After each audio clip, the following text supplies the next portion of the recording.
thăng hoa tê lời thốt nhớ lòng tang hạt tê bạch tăng sơ hồ tờ anh niệm thâu nắn su ma khoan pôn tơ pan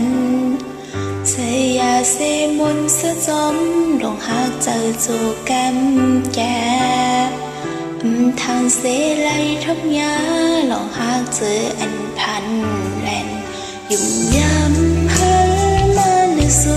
lời tăng hơi kim dài cối của mình anh với mà tí cơ dầm lưu nơi bên phai lâm oanh ta này bên năm ta anh lời chân nhoi ông má mi phai tê trong hú lời cối lời tăng nghiệp dài dép heo như phai ẩm hú cối ca tê ẩm môn môn lâu sang khơi bên năm nóng lên buồn có buồn tăng một có tê lên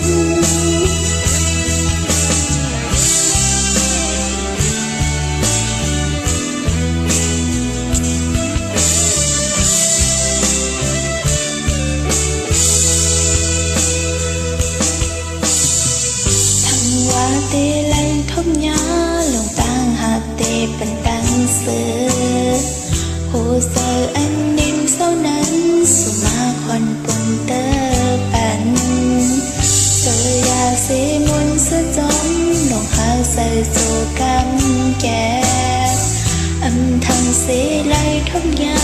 lòng tang hạt tê anh pan len dùng nhắm